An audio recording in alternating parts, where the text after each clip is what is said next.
Tout un été d'écriture, on est sur tiers livre, c'est la proposition 32, figurez-vous.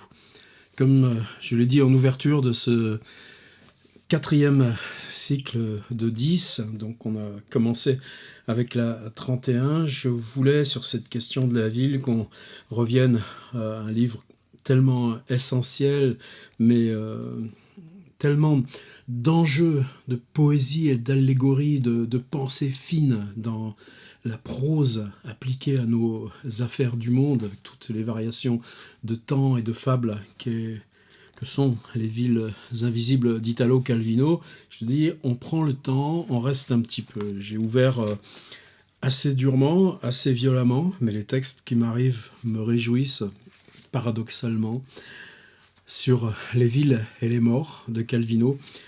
Alors ce serait trop simple, évidemment, de dire, eh bien voilà les thèmes de Calvino, les villes et la mémoire, les villes et les signes, les villes effilées, les villes et le regard, les villes et le nom. Mais vous voyez qu'on a souvent traversé ça en douce, toutes ces choses-là, les villes et les échanges. Tiens, il y aurait quelque chose de bien à faire sur les villes et les échanges. Vous m'autorisez ça peut-être pour la 34 ou chose. Là, en tout cas, quand est-ce que ça vient dans le livre? C'est pas dans le 1, c'est pas dans le 2. Vous voyez, il met du temps avant de trouver ces trucs. Il commence par les villes et la mémoire. 1, les villes et le désir, les villes et la mémoire, les villes et le désir, les villes et les signes, les villes et la mémoire. Et dans le 4, on est encore les villes et les signes, les villes effilées, les villes et les échanges. 5, les villes et le nom, les villes et les morts. 1, 6, les villes et les morts. 2, les villes et le ciel. 1. Et tout à la fin, on est à les villes et le ciel 5, c'est-à-dire que soit la question de la mort, soit la question des ciels arrive à force d'écrire, à force d'explorer cette structure en spirale. Et puis, parce qu'il faut bien ouvrir, parce que ça catalyse, s'impose des thèmes comme ça qui sont loin de ceux qui ont servi à lancer, débusquer le livre, mais qui l'emmène jusqu'à sa résolution finale. Alors les villes et le ciel, pourquoi je dis qu'on va s'en éloigner? Comme d'habitude, vous allez dans le fichier, dans le petit dossier. Alors comme d'habitude, vous ouvrez l'espace abonné dont vous avez le lien. Vous allez dans l'onglet atelier d'écriture. Là, il y a un autre dossier en anglais qui s'appelle fiches imprimables. Je ne sais pas combien il y en a maintenant, mais c'est tout mon trésor de 25 ans d'expérience, les choses que je mitonne, que je donne aux étudiants ou aux stagiaires et que je continue de faire évoluer. Il s'en rajoute quelques-uns tous les ans. Donc là, j'ai mis un extrait de Calvino avec 3 ou 4 de ses textes sur les ciels, mais je vous le répète encore, je vous incite vraiment ce bouquin à l'avoir avec vous. C'est comme Malf Laurits-Brigg de Rilke. Il y a des indispensables, c'est comme ça, on ne peut pas prétendre écrire et aller contre. Donc l'idée simple pourrait être de dire, ok, on a fait les villes et les morts, maintenant, hop, on se tourne et on fait les villes et le ciel.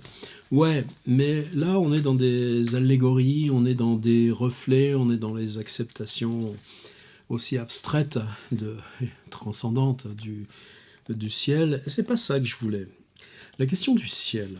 Là, je viens d'ouvrir Fleur du Mal. Je pense que vous savez faire ces manips-là. Vous prenez une version numérique, il n'en manque pas, c'est gratuit. Vous allez sur Wikisource, vous copiez dans votre traitement de texte et puis vous faites les recherches d'occurrence. Dans les 120 poèmes des Fleurs du Mal, il y a 57 occurrences du mot ciel. J'ai ouvert Alcool d'Apollinaire, qui est beaucoup plus bref, qui n'est pas du tout le même enjeu non plus. Il y a 34 occurrences du mot ciel. J'ai ouvert sur mon petit iPad à la recherche du temps perdu. J'ai inscrit, pas via l'application Kindle, j'ai mis ciel dans le moteur de recherche. J'ai trouvé 334 occurrences. Alors attention, j'étais sur Kindle, c'est pas parfait, il faut que j'enlève une dizaine de artificiellement, superficiellement, mais il n'y en a pas tant que ça. En tout cas, il y a plus de 300 occurrences du mot ciel. Alors je vais vous faire du baratin là-dessus? Non. Qu'est-ce que je voulais vous proposer? Tout simplement d'aller voir, par exemple, chez Apollinaire ou chez Baudelaire, puisque ça, tout le monde l'a chez soi, les adjectifs qui vont avec. Ciel sans couleur, ciel liquide. Si vous avez la recherche du temps perdu, ouvrez-la. Là encore, c'est disponible sans problème. C'est important de manipuler aussi ces grands textes sur votre propre table d'écriture. Évidemment, quand on a ouvert ces questions d'Holloway, on sait que c'est la phrase de Kenneth Goldsmith, la table de travail, c'est l'espace essentiel, c'est l'atelier de l'auteur. Cet atelier, il peut y avoir le cahier ou l'ordinateur, ou le cahier et l'ordinateur, et il y a aussi toujours les livres posés, qui sont pas forcément ceux de la bibliothèque, mais qui sont les livres en affinité avec l'écriture. Mais dès lors qu'on travaille sur la question de publication, de mise au point, de mise en forme du récit, à ce moment-là, l'usage qui pouvait être autrefois, qui continue d'ailleurs pour beaucoup, qui continue d'explorer ces modes-là, la presse typographiée, la composition, tout ça, c'est passionnant, toutes les recherches qu'il y a là. Il y a un dialogue très profond entre ce qui se passe dans la typo et ce qui se passe dans le numérique, sur le vocabulaire même de la lecture, mais ça nous emmène beaucoup trop loin. Restons dans nos histoires de ciel. Ce que je voulais vous dire, c'est que ça peut changer le regard sur votre propre écriture, d'ouvrir la recherche du temps perdu dans ce qui est votre outil d'écriture, votre Word, votre OpenOffice, votre Pages, ou quelques logiciels que vous employez avec les beautés de notre conditionnel. Et puis cherchez comment Proust traite l'histoire de ciel. Une très belle occurrence que j'ai trouvée encore hier soir en relisant les premières pages de À l'ombre des jeunes filles en fleurs, la deuxième partie, vous savez, le départ de Paris pour Balbec. Malheureusement, ces lieux merveilleux que sont les gares, d'où l'on part pour une destination éloignée, sont aussi des lieux tragiques, car c'est le miracle s'y accompli, grâce auquel les pays qui n'avaient encore d'existence que dans notre pensée vont être ceux au milieu desquels nous vivrons. Pour cette raison même, il faut renoncer au sortir de la salle d'attente, à retrouver tout à l'heure la chambre familière où l'on était, il y a un instant encore. Il faut laisser toute espérance de rentrer coucher chez soi, une fois qu'on s'est décidé à pénétrer dans l'antre empesté par où l'on accède au mystère. Dans un de ces grands ateliers vitrés comme celui de Saint-Lazare, où j'allais chercher le train de Balbec et qui déployait au-dessus de la ville éventrée un de ces immenses ciels crus et gros de menaces amoncelées de drames, pareils à certains ciels d'une modernité presque parisienne, de Mantegna ou de Véronèse, et sous lequel ne pouvait s'accomplir que quelque acte terrible et solennel, comme un départ en chemin de fer ou l'érection de la croix. Bon, ça, on est chez Proust, c'est quoi ? On traverse le hall de la gare Saint-Lazare pour aller prendre le train. Moi, j'ai fait ça des tas de fois en allant à l'école d'art du Havre, ou en allant voir des copains à Rouen, ou en allant à Argenteuil, ou même Cergy-Pontoise.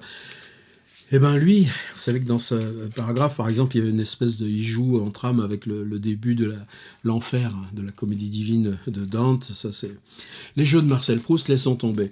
N'empêche que pour parler de Saint-Lazare, il parle des ciels, et que l'endroit par lequel la gare, la verrière de Saint-Lazare, rejoint son inscription dans la ville qu'on perd littéralement, puisqu'on s'éloigne de la ville par le train, puisque c'est le départ pour Balbec, mais...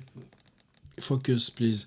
Mais c'est aussi perdre la globalité de la ville pour être dans le sas de l'expulsion. On ne voit plus que les verrières de Saint-Lazare et on ne sait plus qu'on est à Paris. Donc la perception du ciel va être ce qui garde le Paris global là même où vous allez la quitter. Je ne vais pas m'attarder sur des trucs comme ça, mais ce qui est important, c'est que si on a un fragment comme ça de 12 lignes, où il est question de train, de départ, de gare, de foule, de la notion même de ville, eh bien, le ciel en occupe 3 ou 4 lignes. Et c'est là où je voulais vous embarquer. La question des écrivains et des nuages. Vous en trouverez des bouquins sur les nuages, vous trouverez des auteurs qui ont consacré des livres à l'observation des nuages. Jacques Roubaud, même, a fait quelque chose de très beau avec ça. Prenez, là encore, il doit entraîner forcément chez vous, dans la cave ou le grenier, ou peut-être l'édition complète, Georges Simenon. Qu'est-ce qui est beau dans les Maigret ? C'est que tous les Maigret commencent avec de la météo. c'est pas grand-chose la météo, mais il la pose en fonction de ce jour précis de mars, de ce jour précis du mois d'août, de ce jour précis de l'automne ou du printemps qui lève au mois de mai, tout ça. Et ça passe par le goût de l'air, ça passe par la perception du ciel. Et évidemment, facile de dire le bleu du ciel, mais quand c'est Georges Bataille qui écrit le bleu du ciel, quel abîme! Et c'est là où je veux vous embarquer. Je voudrais un texte, et prenez le temps d'aller relire ces questions de ciel, je vous dis, chez Baudelaire, chez Simenon, chez Bataille, chez qui vous voulez, des ciels blancs. Ils sont comment les ciels chez Franz Kafka? Est-ce qu'il y a des ciels? Ça y est, on y est. Baladez-vous dans les ciels de la littérature. Et puis maintenant, revenez à vos textes. Vous savez qu'en photo, c'est difficile de photographier des ciels. Par exemple, il y a une astuce des photographes, si vous cadrez votre truc et puis vous voulez que ça ressorte, le ciel il est blanc, il est écrasant, alors ils vont se débrouiller à mettre des feuillages, par exemple, au milieu. Mais s'il n'y a pas de feuillage, on arrache une petite branche et puis on promène la petite branche juste pour qu'elle borde l'objectif. Vous savez qu'un des grands inventeurs de la photographie, c'est Gustave Le Gray, et l'obsession de Le Gray, c'était comme Courbet qui peignait sa vague. Or, une peinture est immobile. Le Gray devait peindre le mouvement incessant de la mer, alors que le temps de pause était de 3 minutes. Donc, Le Gray a été un des premiers à utiliser des caches quand il faisait ses pauses pour que le ciel, en s'assombrissant, parce que le temps de pause était plus limite, garde. Donc, il n'y a jamais... Ce que je veux dire, c'est que prenez les ciels de Turner ou prenez les ciels de Gustave Le Gray ou même dans les photos de Victor Hugo, il n'y a pas d'énonciation naturelle. C'est une énonciation qui est d'emblée poétique. Reprenez Baudelaire, au début des poèmes en prose, l'apostrophe, homme libre, et les nuages. Qu'est-ce qu'on cherche dans les nuages? Oh mon semblable, mon frère, allez, je vous laisse avec ciel, nuages.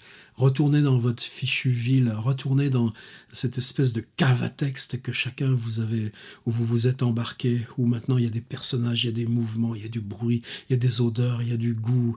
On va entrer dans la carte, on va entrer dans les géographies.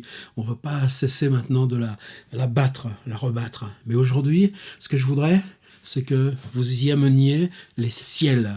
Et si c'est dur, si c'est impalpable, ou si la poésie vous en semble banale, eh ben, c'est que vous n'êtes pas allé assez loin. Tâchez que ce ne soit pas banal. Et faites donc un petit tour chez Baudelaire, chez Apollinaire, chez Proust. Rien que sur le mot « ciel ». C'est formidable, l'électronique qui nous autorise ça. Par exemple, avec Michaud et Grac, on ne peut pas. Ils sont toujours en prison. Oh, hé, je reviens, j'ai oublié 2 livres. Tchang. Vous avez vu ce que c'est? Original. Leslie Kaplan, Le livre des ciels. Il a été réédité dans la couverture plus moderne de Paul. Là aussi, dans les fiches imprimables, il y a des petits extraits. Leslie Kaplan, Le livre des ciels. Vous voyez bien qu'il fallait qu'on y aille explorer, nous aussi, fabriquer notre propre livre des ciels. Cette fois à la 33.